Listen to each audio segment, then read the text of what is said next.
नमस्कार दोस्तों, कैसे हो दोस्तों। मैं आशा करता हूँ सब बढ़िया होंगे। केपीएस ट्यूटोरियल चैनल पर सभी का स्वागत है दोस्तों। जैसे मैंने आपको बताया था कि प्रत्येक संडे आपकी एक डाउट क्लास रखी जाती है, तो आप पूरे हफ्ते मेरे नंबर पे कोई भी सवाल मैथ का आप सॉल्व भेज सकते हो। ठीक है, मेरा नंबर ये आपके बोर्ड पे सामने लिखा हुआ है।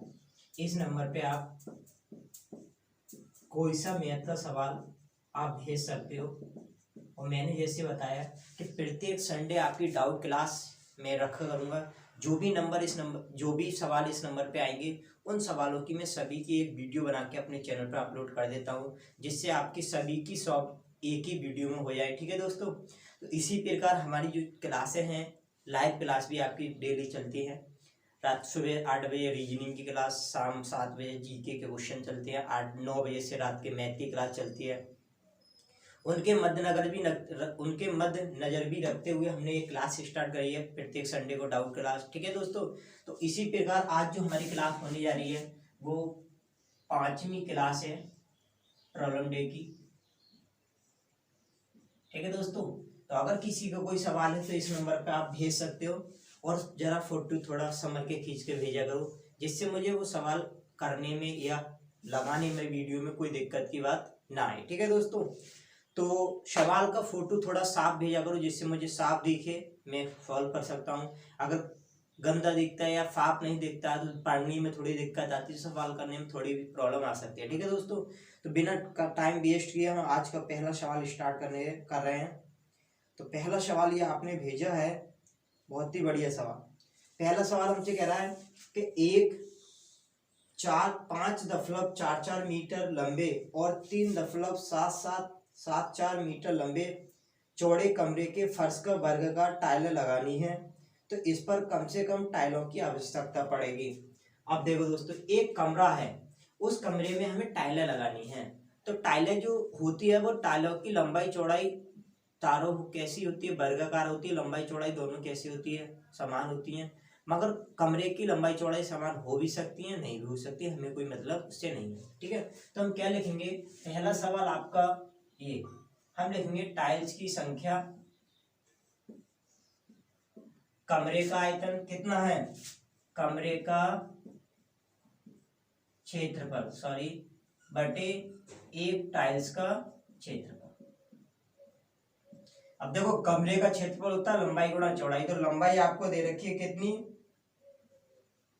5.44 और 3 ठीक है। अब हमें टाइल्स की आवश्यकता पड़ेगी, तो टाइल्स की आवश्यकता हम क्या करेंगे दोस्तों, इन दोनों का लासा ले लो, इन दोनों का क्या ले लो, मासा ले लो। जो इन दोनों का मासा होगा वही टालों की क्या होगी, भुजा होगी। ठीक है, तो इन दोनों का मासा हम कैसे लेंगे, मासा लेने के दो तरीके हैं दोस्तों। या तो हम पाई ऑप्शन ले सकते हैं, ये हम क्या करेंगे, बड़ी वाली से छोटी वाली को भाग करेंगे। तो जैसे में ठीक है दोस्तों, तो हम इसमें क्या करेंगे, इन दोनों का लेंगे मासा। तो 544 और 347, इन दोनों को पॉइंट हटाएंगे तो जीरो नीचे नीचे बढ़ जाएगा। इन दोनों का जो मासा आएगा वो हमारा आएगा, कितना आएगा, 0.02। ठीक है, लगा दो यहाँ पे 0.02 गुणा 0.02, पॉइंट से पॉइंट हटा, इससे 4 हो गया, ये कटा तो 1-2 किया जाएगा, 2 8 16, 2 7 14, इससे इसको काटेंगे तो कितना आएगा, 5 दूनी 2 7, ये आ गया आपका कितना, 272 गुणा 187। ठीक है दोस्तों, इन दोनों की गुणा कर लो, इन दोनों की गुणा जैसे आपके ऑप्शन है, 7 दूनी कितने हो गए 14, तो इकाई के अकॉर्डिंग हमारा आंसर आ जाएगा कितना, आंसर आ जाएगा 5864, ये आपका क्या जाएगा आंसर। ठीक है दोस्तों, तो हम क्या करेंगे, कमरे का क्षेत्रफल बटे एक टाइल्स का क्षेत्रफल, इसकी गुणा, इसमें भुजा 0.2 भुजा स्क्वायर, इसको इससे डिवाइड करेंगे तो कितना आ जाएगा, 50,874 आपका क्या जाएगा, राइट आंसर। ठीक है दोस्तों, बढ़ते हैं आगे अगले सवाल की तरफ। नेक्स्ट, तो नेक्स्ट सवाल आया, आपने भेजा है इसी प्रकार के एक सवाल और है बिल्कुल सेम। ठीक है, दूसरा सवाल भी बिल्कुल सेम है। तो सवाल आपकी स्क्रीन बोर्ड पर आ चुका है, पढ़िए दोस्तों। दूसरा सवाल हमसे कह रहा है कि एक कमरे के आकार 4 मीटर 83 सेंटीमीटर, 3 मीटर 78 सेंटीमीटर है। इसमें आपको समान भुजा की टाइलें बिछानी है। आकार के बड़े से बड़े वर्गाकार टाइल की माप क्या होगी, टाइल काटे नहीं, पूरा पूरा ढक जाए। टाइलों की संख्या क्या हो, देखो इधर 4 मीटर 83 सेंटीमीटर, ठीक है दोस्तों। अगला है 3 मीटर और 78 सेंटीमीटर, ठीक। अब हम क्या करेंगे, इनको सेंटीमीटर में बदल लो, तो ये हो जाएगा 1 मीटर में कितने होते हैं, 1 मीटर में होते हैं आपके 100 सेंटीमीटर। तो 4 में कितने हो गए 483, ऊपर ही तो ये हो गया आपके 483। इसी प्रकार ये कितना हो जाएगा 378, ठीक है। 1 में 100 तो 3 में कितने हो गए 300 और 78 जोड़ लो। अब देखो टाइलों की संख्या आएगी आपकी, ये होगी 483 गुणा 378। अब इनका लासा लेना है दोस्तों। तो लासा, अब देखो मैं पहले तो मैंने शॉर्ट में बता दिया, अगर लासा लेना है तो आपको भाग विधि अपनानी पड़ेगी या गुणनखंड विधि अपनानी पड़ेगी। तो मैं भाग विधि से आपको एक सवाल कर देता हूँ लासा का, ठीक है। देखो इधर एक बार गया, ये बचा, यहाँ से बचे कितने 13 में से 5, यहाँ से रह गए 0, यहाँ से रह गए ये 378 को भाग कर दो भाई, कितनी बार 3 बार, तो ये आ गया 315। बचा कितना 3, ये बचा कितना 6, ये भाग कर लो कितनी बार 1 बार, कितना, ठीक है दोस्तों। तो ये आपने 1 बार लगा दिया, कितना बचा आपका 2 4, यहाँ से फिर भाग किया तो यह जाएगा 1 बार, बचा कितना 21, 21 दूनी 1 बार और काट लो 42। इनका जो लासा आ गया वो कितना आ गया मासा 21, 21 गुणा 21, ठीक है, डिवाइड कर लो। 21 से कम 21, 21 अट्ठे कितने हो गए 168, ठीक। इसे काटो, 21 दूनी 42, 21 कितने हो गए 63। अब ये आ जाएगी आपकी 23 गुणा 18, गुणा कर लो दोस्तों। 18 कितने हो गए 54, 18 दूनी कितने हो गए 36, ये आपकी क्या जाएगी 414 आंसर आ जाएगा, ठीक है। तो 1 मीटर में 100, तो ये हो गया 483, 1 मीटर में 100 तो ये हो गया 378। इन दोनों का गुणा अभी मैंने फॉर्मूला पीछे वाले सवाल में लिखा था, तो 400 गुणा 378, 21 गुणा 21, वहां से कितना हो गया 21, सॉल्व कर लेंगे तो 414 आपका क्या जाएगा राइट आंसर, ठीक है दोस्तों। तो 414 आपका क्या जाएगा राइट आंसर। बढ़ते हैं अगले सवाल की तरफ, नेक्स्ट सवाल, ठीक है। अगला सवाल हमसे कह रहा है कि एक व्यक्ति 8 घंटे में 80 किलोमीटर की दूरी पैदल चलकर पूरी कर सकता है। एक व्यक्ति 8 किलोमीटर में 80 किलोमीटर की दूरी पैदल चलकर पूरी, पैदल साइकिल और पैदल से पूरी कर सकता है, ठीक। हमसे कह रहा है पैदल यात्रा करने में उसकी गति 8 किलोमीटर प्रति घंटा और साइकिल से उसकी गति 16 किलोमीटर प्रति घंटा है, तो पैदल कितनी यात्रा तय की। अब देखो दोस्तों, इस सवालों के सवाल सॉल्यूशन आपके पास सभी के पास मिल चुका है, ठीक है, ग्रुप में डाल दिया था, मगर वो सॉल्यूशन x मान के है, तो x माने तो आपने ग्रुप में देख लिया था, ठीक है। अब इस सवाल को हम बिना x मान के करेंगे। बिना x मान के कैसे करेंगे, देखो था 80 किलोमीटर की दूरी तय की साहब 8 घंटे में, कुछ साइकिल द्वारा, कुछ पैदल और कुछ साइकिल द्वारा। पैदल चले 8 किलोमीटर, साइकिल द्वारा चले हम कितने 16 किलोमीटर। अब देखो इन दोनों को बराबर करना है, तो इसको हम तोड़ के लिख सकते हैं कितना 8 + 8। अब देखो 8 8 दोनों की चाल समान है, तो 8 चाल 8 घंटे, तो दूरी कितनी हो जाएगी 8 8 64। अब देखो 80 में से 64 घटाए तो दूरी रह कितनी गई 80 - 64, दूरी रहेगी 16। अब इस 16 किलोमीटर को कौन चलेगा, वो चलेगा जिसकी चाल क्या होगी ज्यादा होगी। तो जिसकी चाल ज्यादा है तो इसके कितने हैं 8, तो 8 से हमने भाग किया तो ये आ गया दूरी बट्टे चाल, ये आ गया 2 घंटे, यानी इसको 2 घंटे लगे। 8 में से 2 घंटे निकल गए तो इसके कितने घंटे आ गए 6 घंटे, ठीक है दोस्तों। अब हमसे पूछिए किसकी चाल, पैदल यात्रा की चाल। तो देखो 6 घंटे चला 8 किलोमीटर प्रति घंटे की चाल से, दूरी कितनी हो गई 48 किलोमीटर, आपका क्या जाएगा राइट आंसर। 48 किलोमीटर आपका क्या जाएगा राइट आंसर। ये होगा आपके बिना एक्स मान के आपका सॉल्यूशन मिल गया है। देखो एक बार फिर समझा देता हूँ, 80 को 8 घंटे में तय करना है, कुछ पैदल कुछ साइकिल द्वारा। ये आ जाएगा कितना 8, ये आ जाएगा कितना 16, 16 को तोड़ के लिखा 8 + 8, ये आपका कॉमन रहेगा। अब कॉमन चाल से कितनी दूरी तय की 8 किलोमीटर चाल से 8 घंटे में 16 किलोमीटर 64 किलोमीटर दूरी तय की, तो शेष कितने रह गई 16। अब 16 कौन चलेगा, जिसकी चाल ज्यादा होगी वो चलेगा। तो किसकी चाल ज्यादा है, इसकी कितनी 8, 8 से 16 को भाग करो तो 2 किलोमीटर, आप 2 घंटे आ जाएंगे, 2 घंटे ये आ गया, 6 घंटे ये आ गया। इसकी पूछे तो इससे गुणा कर लो, इसकी पूछे तो इससे गुणा कर लो, आपका आंसर आ जाएगा। ठीक है, 48 किलोमीटर।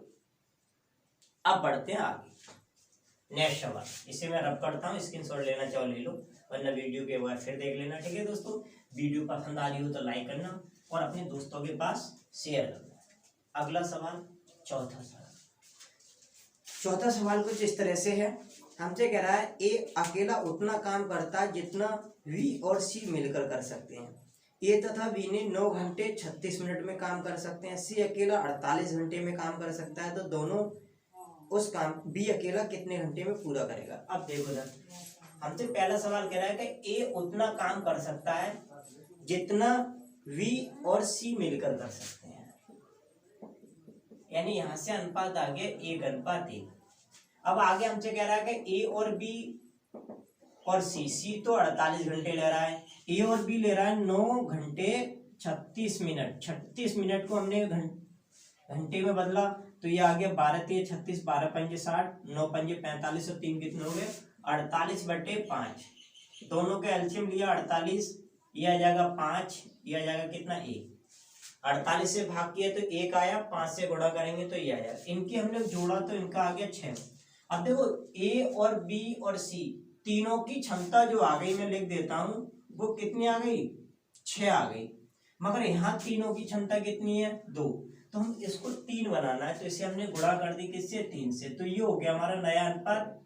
अब देखो इसमें ए की क्षमता कितनी आ गई, ठीक, ए की क्षमता आ गई 3, तो बी की क्षमता कितनी रह गई 2, सी की क्षमता यहाँ पे दे रखी है। अब हमसे पूछा बी का काम, तो बी से काम करा दो। काम कितना है 48 और बी की क्षमता कितनी है 2, तो 24 दिन आपका क्या जाएगा राइट आंसर है। ठीक है दोस्तों, फिर सुन लो, ए बी प्लस सी बराबर बराबर काम करते हैं तो 1:1, 1 और 1 कितना हो गया 2, छोड़ दो। इसको हमने सॉल्व किया तो 48/5, 48 का लासा कितना हो गया 48, ये आ गया 5, ये आ गया कितना 1, 5 और 1 कितना हो गया 6। यहाँ पे जोड़ा तो 2, दोनों की क्षमता बराबर की तो 3 से गुणा कर ली, 3:3।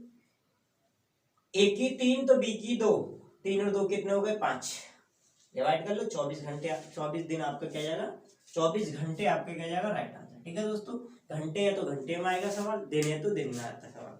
बढ़ते अगले सवाल।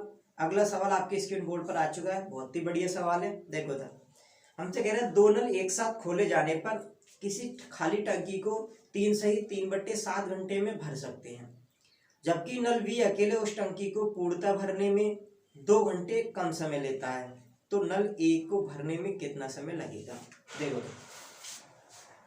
पांचवा सवाल बहुत ही बढ़िया सवाल है दोस्तों, बहुत ही बढ़िया पांचवा सवाल।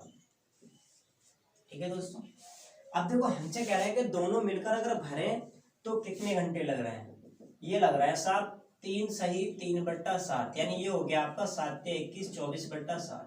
ठीक है दोस्तों, अब हमसे ये कह रहा है, अगर डिटेल में हमसे पढ़े तो सवाल हमसे ये कह रहा है कि ए की उपेक्षा 2 घंटे कम लेता है। अगर ए ने मान लो x घंटे लिए तो बी जो है वो 2 घंटा क्या ले रहा है कम ले रहा है। ठीक है, अब देखो हमसे बी का काम पूछा है, ए अकेले कितने घंटे लेगा, तो जैसे हमने ऑप्शन से देखा तो ऑप्शन पहला 8 है, दूसरा कितना है 12 है, तीसरा कितना है 4 है और चौथा कितना है 6 है। तो हमने जैसे ऑप्शन से तो 8, तो इसका कितना जाएगा 6। अब दोनों का हमने एलसीएम लिया, एलसीएम आ गया हमारा 24, देखो यहाँ भी 24 है, कोई बात नहीं, ये आ गया आपका 3, ये आ गया आपका कितना 4। अब हमने देखा तो ये हो गया हमारा 24/7, यानी ये हमारी कंडीशन दोनों क्या हो गई बराबर हो गई, तो हमारा आंसर आ जाएगा ए ऑप्शन आपका क्या जाएगा राइट आंसर, 8 आपका क्या जाएगा राइट आंसर। ठीक है दोस्तों, इसको या तो बिना एक्स से करेंगे तो इस तरह से करेंगे, एक्स मान के करोगे तो इस तरह से करोगे। ठीक है दोस्तों, तो ये आपको करनी पड़ेगा वाई ऑप्शन, इसका और ज्यादा कोई सॉल्यूशन नहीं होगा। ठीक दोस्तों, अब बढ़ते हैं आगे। आज का लास्ट सवाल आपकी स्क्रीन बोर्ड पर आ चुका है, केवल 6 सवाल इस हफ्ते आए थे, उन 6 सवालों का मैंने सोल्यूशन आपको दे दिया है। दोस्तों फोटो थोड़ा संभल के खींचा करो, जैसे इसका फोटो में थोड़ी मोबाइल की परछाई आ गई है, तो फोटो वगैरह आप सही करके खींचा करो। देखो सर, हमसे कह रहा है एक पंप किसी टंकी को 2 घंटे में भर सकता है, एक चूने वाला पानी इसी टंकी को भरने में 2 सही 1/3 घंटे लगते हैं, यदि चूने के कारण टंकी खाली की जाए तो कितने घंटे लगेंगे। देखो एक नल है वो कितने घंटे ले रहा है 2 घंटे, मगर एक के साथ एक और चला दिया जाए तो वो हमसे कह रहा है कितने घंटे ले रहा है, 2 सही 1/3, यानी इसका मतलब हो गया 3 दूनी 6 और 1 कितना हो गया 7/3। एलसीएम लिया तो 14, ये आ जाएगा 7, ये आ जाएगा 6, ठीक है। 7 दूनी 14, 2 3 6। अब हमने देखा तो खाली कितना कर रहा है, 1, करना कितना है हमें 14, 14/1 यानी 14 घंटे आपका क्या जाएगा रहेगा, ठीक है दोस्तों। तो इसी प्रकार आपकी प्रॉब्लम डे क्लास आपकी यहीं पे समाप्त होती है दोस्तों। मैं आपको बता देता हूँ कि हमारी लाइव क्लास डेली चलती हैं, ठीक। तो लाइव क्लास आप देखा करो, सुबह 8 बजे रीजनिंग की और शाम 7 बजे जीके के क्वेश्चन और रात 9 बजे मैथ की क्लास, ठीक है। और बहुत जल्दी हम एनटीपीसी और लेखपाल की प्रैक्टिस सेट लगाने जा रहे हैं, ठीक है। तो दोस्तों ज़्यादा से ज़्यादा वीडियो को शेयर करो, चैनल को अगर पहली बार जुड़े हो तो चैनल को सब्सक्राइब करो, ठीक है। मिलते हैं अगली वीडियो में, जब तक के लिए गुड बाय दोस्तों। इस नंबर पे आप कोई भी सवाल आप भेज सकते हो, ठीक है। अपना मैथ का फोटो जरा अच्छे खींचना जो अच्छे लगे, ठीक है, फोटो सवालों के। बाकी मिलते हैं अगली वीडियो में, जब तक के लिए गुड बाय दोस्तों।